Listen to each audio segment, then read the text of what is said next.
Whoa, we're back. Yo, welcome. Welcome to the live.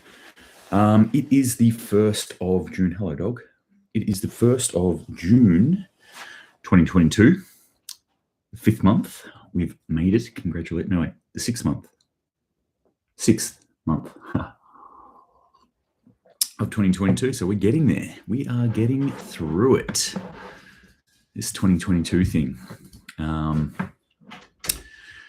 Haven't done a SitRep for a few days, and you all let me know about it, didn't you? There's been messages. There's been like, hey man, are you okay? Where's my SitRep? What the F is going on? Just, stuff and things, life. Just playing with cameras and stuff. It's been a couple of days since I've done this. It's been work and stuff, all that life kind of crap that gets in the way. Anyway, enough of that. Enough about me. This is about you. And in fact, this is actually about stories that are going on in the world that I look at and then have a think about it and go, how's this going to affect us? How do we best prepare ourselves for the uncertain future that we're facing?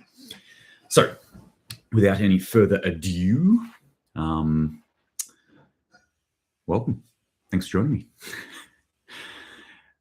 We'll start with the older stuff. India caps sugar exports for the first time in 6 years after record global sales. New Delhi has imposed its first restrictions on sugar exports since 2016 after record worldwide sales threatened to spike domestic stockpiles and prices. Good morning, coronavirus. Indeed.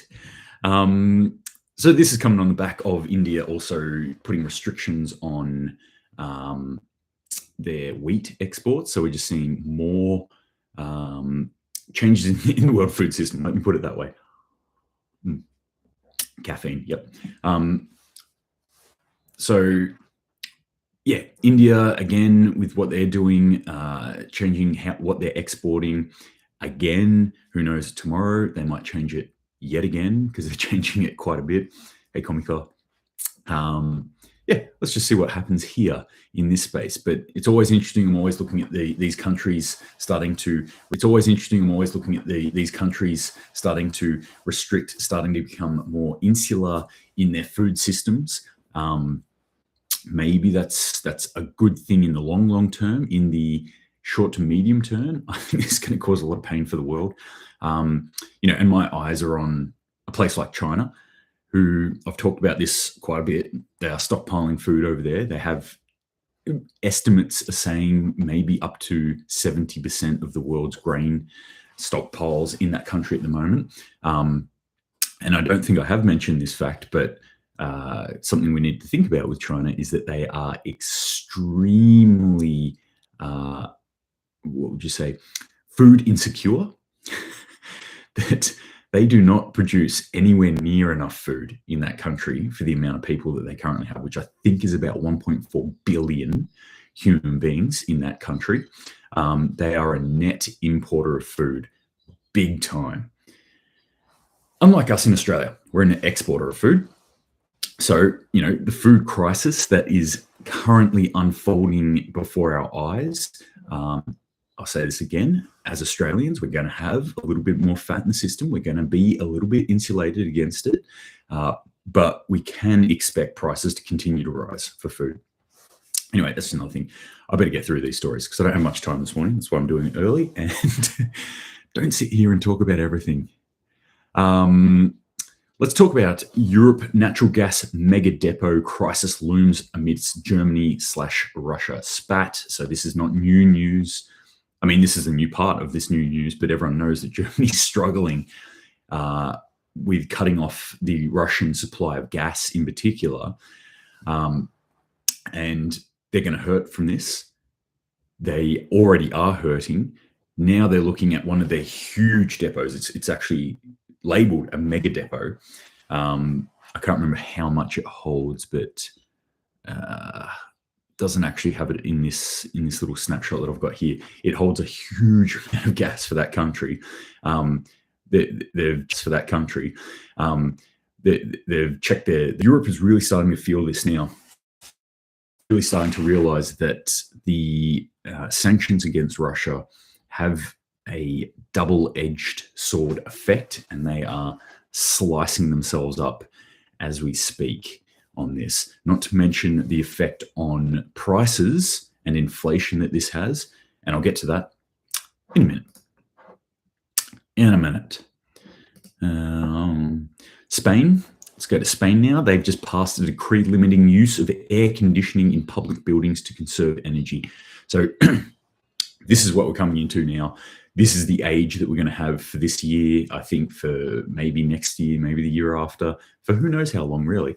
But for the foreseeable short-term future at least, what we're going to be seeing is shortages and restrictions. So just to list off a few, all the places that are getting warm at the moment. We've got the US, they've got massive water issues, obviously, in the western of their country, which is hurting them a lot. So California's starting to enforce water restrictions in that country, in that part of the country. California's not its own country yet, as far as I know. Probably should be. But anyway, that's another story for another day. So they're getting restrictions there. As Aussies, we know what water restrictions are all about. We've all probably felt them.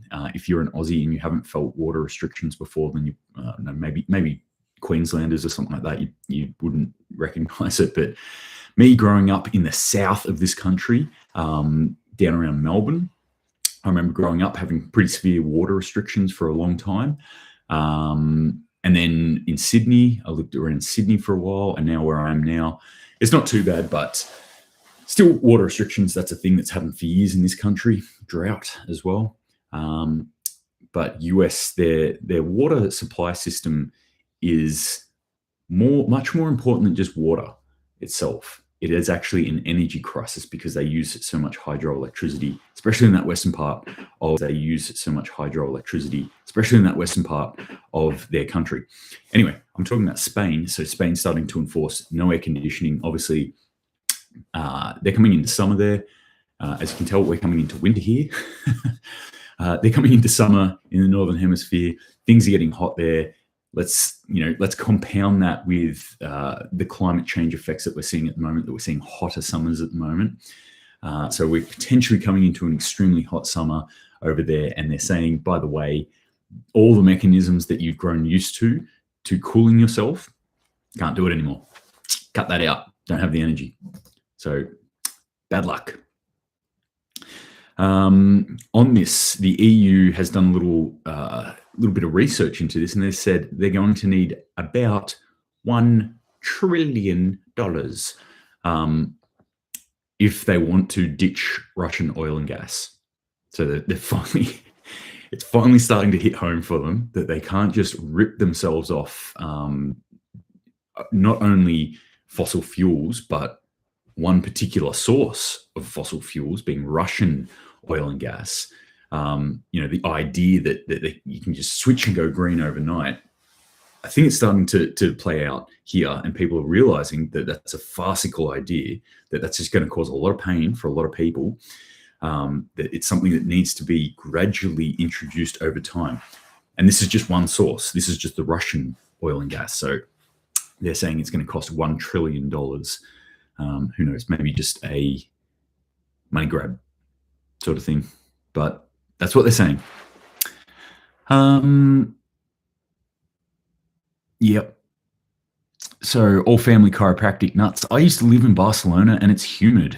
Never been to Barcelona myself. I did spend a fair bit of time in Andalusia down south. Yeah, it's hot down there. Feels like you need 6 showers a day. Well, maybe that's what they're going to have to start doing, because conditioning, not going to happen. Not this year, friends. My Spanish friends. Mi amigos. All right. 4 NATO warships arrive in Finland as a show of support during membership bid. So the membership bid for Finland and Sweden is... Sorry, there's my dog just walking into a wall. Is on a little bit of rocky ground, and it's mainly around Turkey. There's also reports of Turkey wanting to meet with Putin. Erdogan, which is the president of Turkey, wanting to meet with Putin. Unconfirmed reports, that's coming from Russian sources as well. But just looking from the outside, I'm going, Turkey's trying to block Finland and Sweden. They've got their own little game that they're playing there, based along Syria sort of lines. And now they're wanting to talk to Russia. So are we starting to see a shift in power? Are we starting to see countries going a different way, going their own way, maybe looking at the West and going, that direction that you're all heading in, don't want to be hooked on that anymore. Don't want to be, I'm going to unhook my wagon from that train and maybe look somewhere else. So interesting times that's happening there. The brakes have definitely been pumped by the looks of it on the Finland, Sweden joining NATO thing, due to Turkey. Okay, I might have to leave a little bit earlier today, so I'm going to find something that is juicy and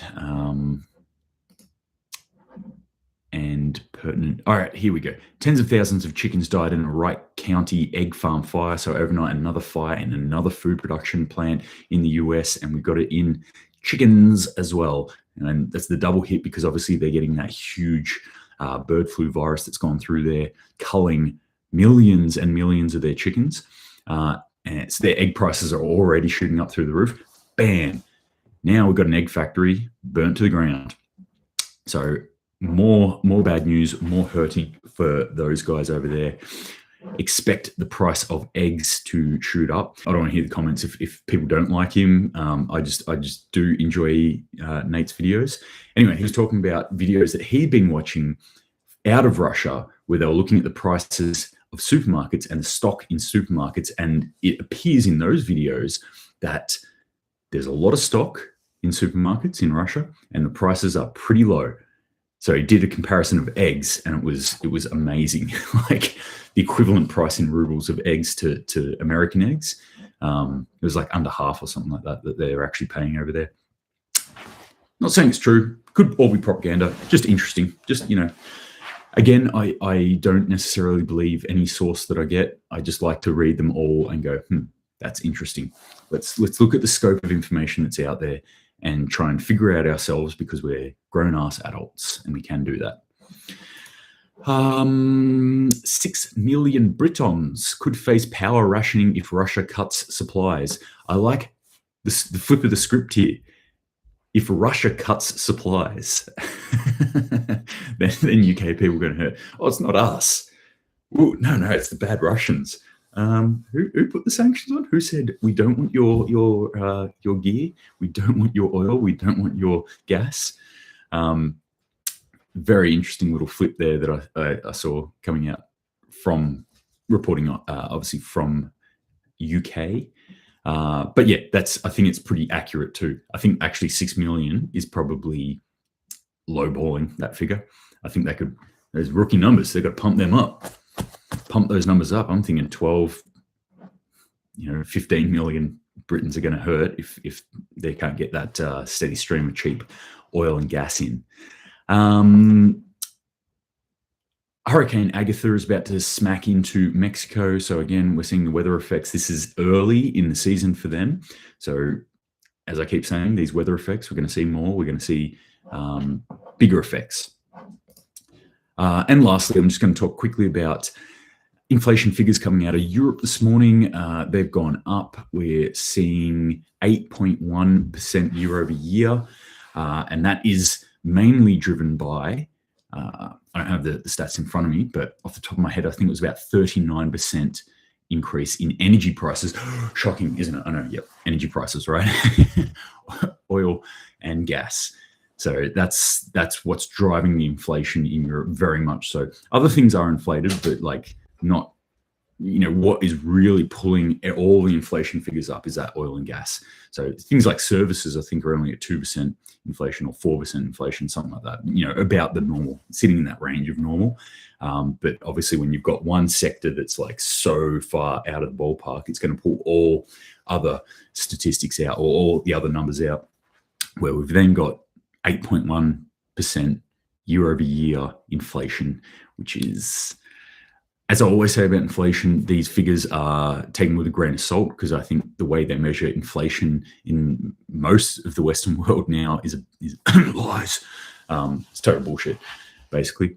And you can pretty much take inflation and just double it, just chuck another whatever it is on top of that. So it wouldn't surprise me if real inflation to the actual consumer is probably actually about 15%-ish, somewhere around there. So yeah, food going up, oil prices going up, Brent crude just hit 122 overnight, so back up. So expect that to go back up at our fuel bowsers again, even though it's probably not linked to our fuel system that much. But you know, Aussie fuel companies like to make a buck. No, but you know, this is the kind of stuff we can expect. Watch these price increases. You know, this is the sort of thing where we should start to be thinking forward. So as always, we want to be thinking about how we're going to secure our own food. We want to be securing our own energy. This is what we should start to put our minds to, and this is where we should start putting our efforts and thinking about how we're going to secure our own food. We want to be securing our own energy. This is what we should start to put our minds to, and this is where we should start towards. Money sitting in the bank right now, unfortunately, is getting inflated, which means it is decreasing in value. So the $10 you have in the bank right now, next week will be worth $9.95, or maybe $9.90. And that's going to continue on for the foreseeable future. Inflation doesn't look like it's stopping. The mechanisms that they've used in the past historically don't seem to be working, or they're just not doing them right now. And I say they as in feds and governments. So it's kind of on us at the moment to really think about what we're going to need in the future, what we're going to need to do to secure ourselves and to secure our own personal fortunes in both the wealth sense and the fate sense. Anyway, that's it for today. I've got stuff to do. I've got to drive and do things and stuff and things. So thank you very much for joining me. Apologies that I haven't got one out for the last couple of days, but that's life. Sometimes this shit happens. And I will endeavor, even though I am working the next couple of days, I will endeavor to get another one out. I might even do a part 2 later today if I can be fucked. So thanks again, guys. As always, keep prepping, stay safe out there, and Semper Paratus.